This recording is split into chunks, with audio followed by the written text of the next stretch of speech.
He also said in his Hymn of True Faith and the Nembutsu, Shoshinga, quote, "The reason for the Buddha's appearance in the world is, above all, to expound the primal vow of Amida, wide and deep as the ocean. All beings in the evil age of the 5 defilements should believe in the truth of the Buddha's words." End quote.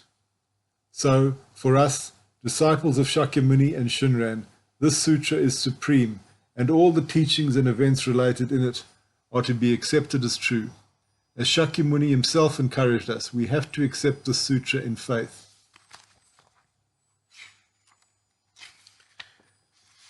Quote, "You should single-heartedly accept in faith, uphold and chant this sutra, and practice in accordance with its teachings." End quote. Now let us see what Shakyamuni told us about Amida Buddha and his Pure Land. In section 4 of the larger sutra, he first enumerates many Buddhas of the past eons of time who appeared in samsara to teach the Dharma. Quote, "In the distant past, innumerable, incalculable, and inconceivable kalpas ago." End quote. Doing so, he showed to us that human history as we know it is only a very small fraction of the endless and inconceivable time of the universe, and that the various world systems and beings living in them had existed before the appearance of this earth. So he mentioned 52 great Buddhas who appeared in samsara, taught the Dharma, and entered nirvana before the story of Amida actually happened.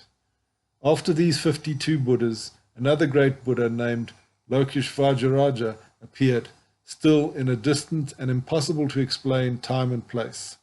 Quote, "Then appeared a Buddha named Lokeshvajaraja, the Tathagata, Arhat, fully enlightened one, possessed of wisdom and practice, well gone one, knower of the world, unsurpassed one, tamer of beings, teacher of gods and humans, an enlightened and world-honored one." End quote. During the time and place of this Buddha, there lived a king who, after hearing his teaching, renounced the throne and became a monk, bhikshu, named Dharmakara. Quote, "At that time there was a king who, having heard the Buddha's exposition of the Dharma, rejoiced in his heart and awakened aspiration for highest perfect enlightenment. He renounced his kingdom and throne and became a monk named Dharmakara." End quote. As the sutra tells us, this monk, Dharmakara, was already a superior person when he went to see Lokeshvajaraja Buddha. Quote, "Having superior intelligence, courage, and wisdom, he distinguished himself in the world. He went to see Tathagata Lokeshvajaraja, knelt down at his feet, walked round him 3 times, keeping him always on his right, prostrated himself on the ground, and putting his palms together in worship, praised the Buddha." End quote.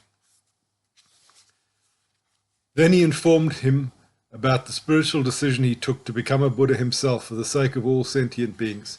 Quote, "I resolved to become a Buddha, equal in attainment to you, O holy King of the Dharma, to save living beings from birth and death, and to lead them all to liberation." End quote. And fulfilling his aspiration, he mentions the creation of a special land. Quote, "When I have become a Buddha, my land shall be most exquisite." End quote. Where to bring sentient beings everywhere and make them perfectly happy. Quote, "Those who come from the 10 directions will find joy and serenity of heart. When they reach my land, they shall dwell in peace and happiness." End quote. To make them perfectly happy means, of course, to help them attain nirvana, his land being in fact a manifestation of nirvanic bliss and freedom. Quote, "The seat of enlightenment will be supreme. My land, being like nirvana itself, will be beyond comparison." End quote. After he said the above words, he invites Lokeshvajaraja Buddha and all the Buddhas to see into his mind and heart and become witness to the truth of his aspiration. Quote, "I beg you, the Buddha, to become my witness and to vouch for the truth of my aspiration. The world-honored ones in the 10 directions have unhindered wisdom. I call upon these revered ones to bear witness to my intention." End quote. However, Dharmakara needed a practice to fulfill his aspiration to become a Buddha and establish a special land realm where to bring all beings to nirvana.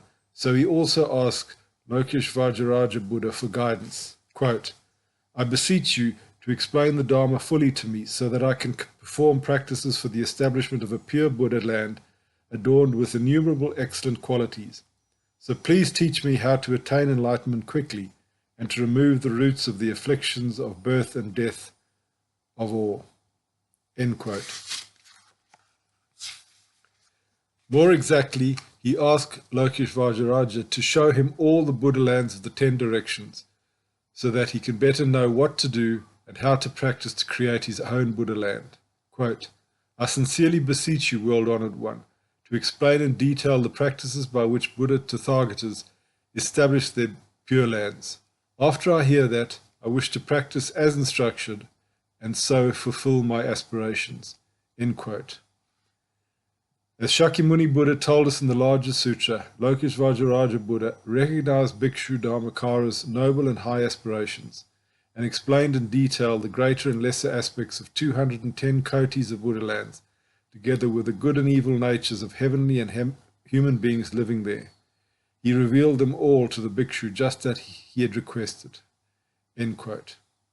Then, quote, having heard the Buddha's exposition of the glorious Pure Lands and also having seen all of them, end quote, Dharmakara, quote, resolved upon his supreme, unsurpassed vows, end quote.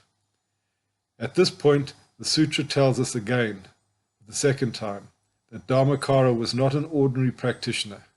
When he resolved to make his vows, quote, his mind being serene and his aspirations free of attachment, he was unexcelled throughout the world. End quote. As Shakyamuni told us, Dharmakara contemplated the vows he was about to make for 5 full kalpas, and then he chose the necessary practices to fulfill them.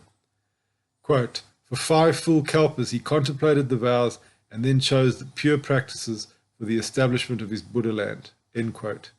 To practice sitting meditation for even 5 hours a day is an extremely difficult job for any practitioner nowadays, not to mention to sit for 1 day, 7 days, a few months or a year. But to contemplate continuously for 5 full kalpas is truly beyond our capacity to understand. No wonder then that hearing about the time Dharmakara spent in contemplation, Ananda immediately asked the Buddha to specify how long was the lifespan of beings who belonged to the time and land of Lokeshvajaraja. Ananda asked the Buddha, how long was the lifespan of beings in the land of Buddha Lokeshvajaraja? The Buddha replied, the length of life of that Buddha was 42 kalpas. End quote. So after 5 kalpas of contemplation, Dharmakara Bodhisattva, quote, adopted the pure practices that had led to the establishment of the excellent lands of 210 kotis of Buddhas. End quote. Thus, being sure about the vows and what practices to follow, he went to inform Lokeshvajaraja Buddha. Quote, he went to the Buddha, knelt down at his feet, walked around him 3 times, joined his palms in worship, and sat down. He then said to the Buddha, quote, I have adopted the pure practices for the establishment of a glorious Buddha land. End quote. Having heard the Dharmakara's wonderful vows, Lokeshvajaraja was overjoyed and asked him to proclaim them to the entire assembly. Quote, the Buddha said to him, you should proclaim this. Know that now is the right time. Encourage and delight the entire assembly. Hearing this, other bodhisattvas will practice this Dharma and so fulfill their innumerable great vows. End quote. The bhikshu replied, quote, I beg you to grant me your attention. Now I will fully proclaim my vows. End quote. So the entire section of the larger sutra contains the list of the 48 vows of Dharmakara. Detailed explanations of the most important among them will be made in the next chapters of this book. But for the moment I wish to continue with the story told in the sutra. Then, after listing the 48 vows in section 7 of the larger sutra, Shakyamuni described the various practices Dharmakara engaged in for, quote, inconceivable and innumerable kalpas, end quote, in order to become a Buddha and manifest his pure land. Quote, then Ananda, after proclaiming and establishing those universal vows in the presence of Buddha Lokeshvajaraja before the multitude of beings, including the 8 kinds of superhuman beings such as devas and dragon spirits, and also Mara and Brahma, Bhikshu Dharmakara was solely intent on producing a glorious and exquisite land, the Buddha land, that he sought to establish was vast in extent, unsurpassed and supremely wonderful, always present and subject neither to decay nor change. During inconceivable and innumerable kalpas, he cultivated the immeasurable, meritorious practices of the Bodhisattva path. End quote. Then Ananda asked Shakyamuni a direct and very important question for us. Quote, Ananda asked the Buddha, has Bodhisattva Dharmakara already attained Buddhahood and then passed into Nirvana? Or has he not yet attained Buddhahood? Or is he dwelling somewhere at present? End quote. The Buddha replied to Ananda, quote, Bodhisattva Dharmakara has already attained Buddhahood and is now dwelling in a Western Buddha land called Peace and Bliss, 100,000 kotis of lands away from here. Ananda further asked the Buddha, how much time has passed since he attained Buddhahood? The Buddha replied, since he attained Buddhahood, about 10 kalpas have passed. End quote. In the smaller Amida Sutra, Shakyamuni also said to Shariputra on the same topic, quote, the Buddha said to elder Shariputra, if you travel westward from here, passing 100,000 kotis of Buddha lands, you will come to the land called Utmost Bliss, where there is a Buddha named Amitayus. He is living there now, teaching the Dharma. End quote.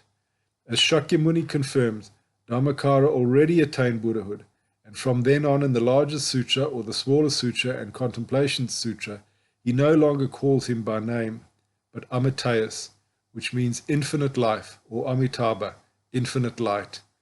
These two aspects, infinite life, that is Amitayus, and infinite light, that is Amitabha, are merged into the word Amida, which means the Buddha of infinite life and infinite light.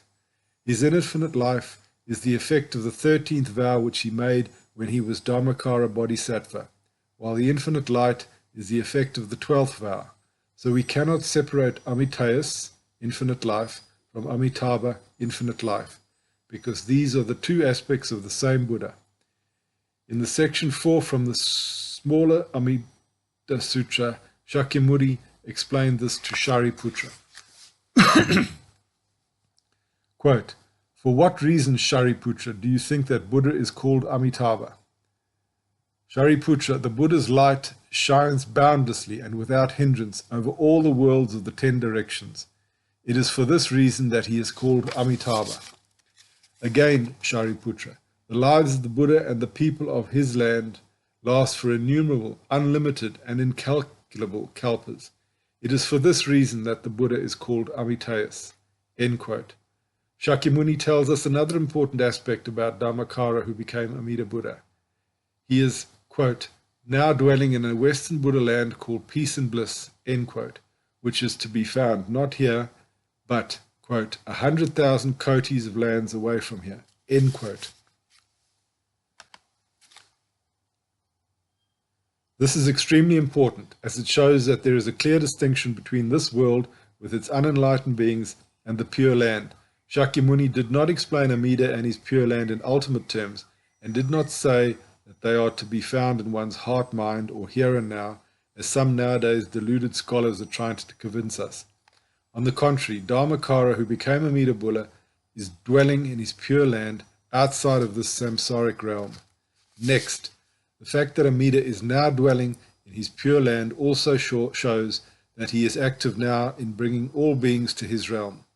This now is everlasting, and is referring both to the time when Shakyamuni delivered that discourse, sutra, and also to the time of Shantao, Honen, Shinran, Renyo, we in the 21st century and the future generations that will come after us. Amida is a Buddha of the present in the sense that he has already attained Buddhahood and will act forever for the salvation of all beings. We must not forget that Amida is also the Buddha of infinite life, so for him now is without end. But Shakyamuni did more than simply presenting the story of Dharmakara becoming Amida. In order to show that people must accept the existence of this great Buddha, and of his enlightened realm, he actually revealed to them, his audience, here is what happened. Quote, the Buddha said to Ananda, rise to your feet, rearrange your robes, put your palms together, and respectfully revere and worship Amitayus.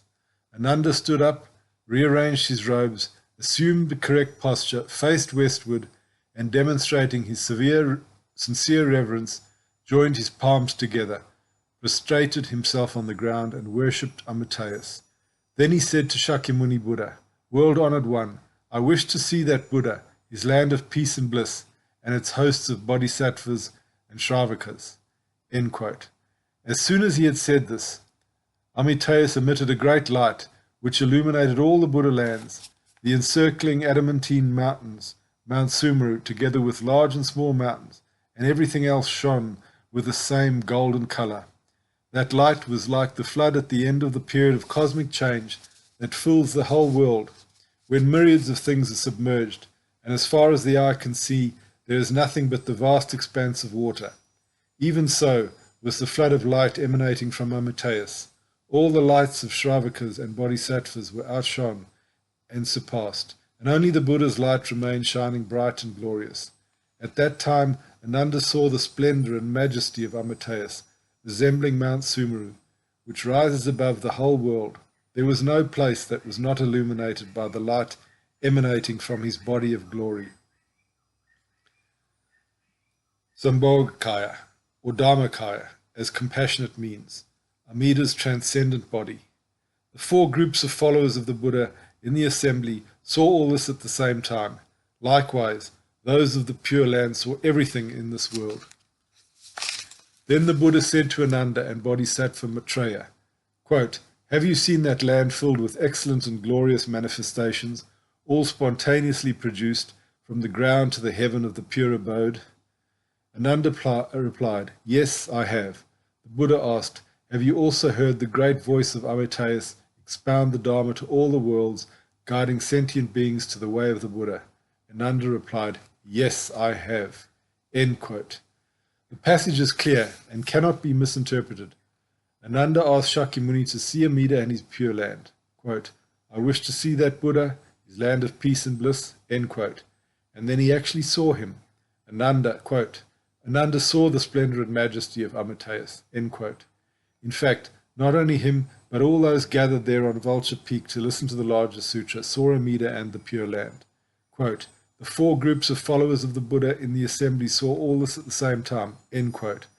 Both those in this world and those in the Pure Land saw each other. Quote, likewise, those of the Pure Land saw everything in this world. End quote. No sincere follower and reader of the above lines can possibly misinterpret what happened there. The revelation of Amida and his Pure Land really took place, and the audience literally saw them before their very eyes. There is no hidden, metaphorical, or symbolical meaning in this. I repeat, the audience literally saw them before their very eyes. Anybody who tells you that you should not actually take into consideration this vision of Amida and his land, as it was described in the sutra, is a person who lacks faith, and who's unconsciously or consciously deceiving you. Not only that, Shakyamuni showed Amida and the Pure Land to the audience, but he also asked them to confirm what they saw and heard. Quote, have you seen that land filled with excellent and glorious manifestations, all spontaneously produced? End quote. To this, Ananda replied, yes, I have. Have you heard also the great voice of Amitayus? Ananda also replied, yes, I have. End quote. Why do you think Shakyamuni Buddha asked them to confirm what they just saw and heard? Why he insisted to hear Ananda say with his own mouth, yes, I have seen, and yes, I have heard. It is because he wanted all beings, including us, disciples of later generations, to accept Amida as a real Buddha, and his land as a real enlightened place, where we should wish to go after death. It was for our sake that he told the story of Amida Buddha and enabled the audience to see him and his land. Quote, I have expounded this teaching sutra for the sake of sentient beings and enabled you to see Amitayus, Amida, and all in his land.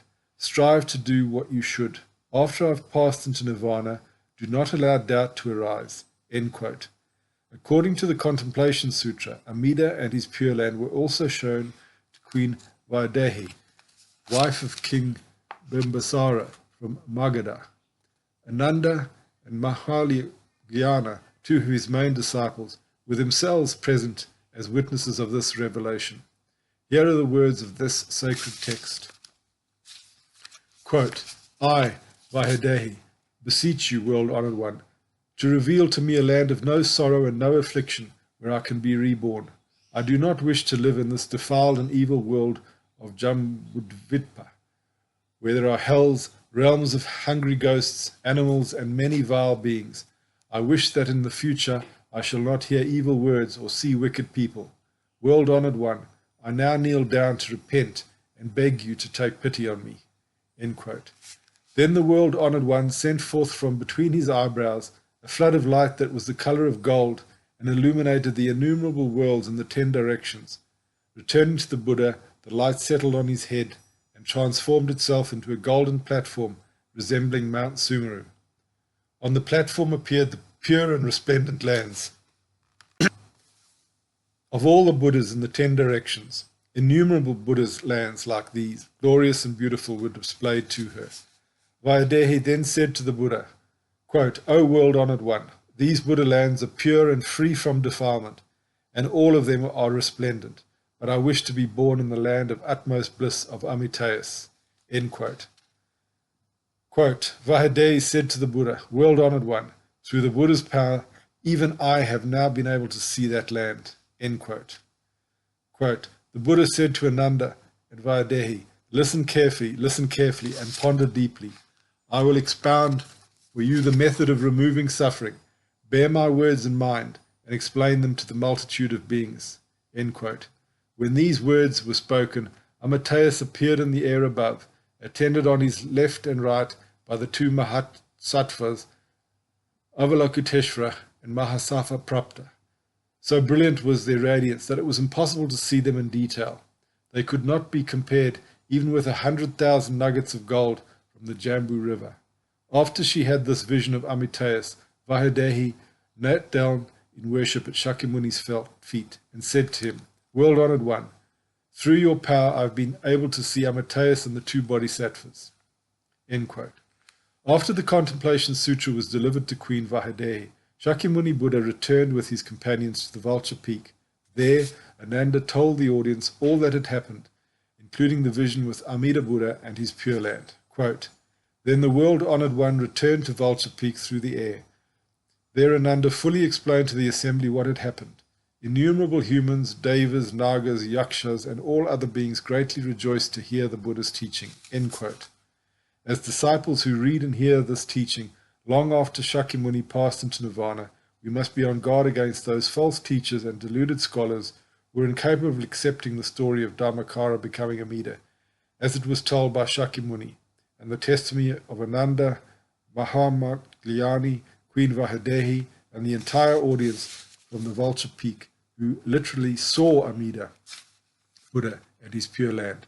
No matter what nice or sophisticated words such people might use, we must by no means be confused by them. If Shakyamuni, in his all-knowing wisdom as a Buddha, would have thought that there is a better way to explain to us the Dharma about Amida Buddha, then he would surely have chosen, but he didn't. So great is the importance of Amida Dharma and the larger sutra that Shakyamuni promised to keep it in the world even after all the other sutras would disappear. In the future, the Buddha's scriptures and teachings will perish, but out of pity and compassion, I will especially preserve this sutra and maintain it in the world for 100 years more. Those beings who encounter it will attain deliverance in accord with their aspirations. End quote. His urge to listen and accept it in faith is overwhelming. Quote, even if a great fire were to fill the universe of 1,000 million worlds, you should pass through it to hear this sutra, to arouse joyful faith, to uphold and chant it, and to practice it according with its teachings. End quote.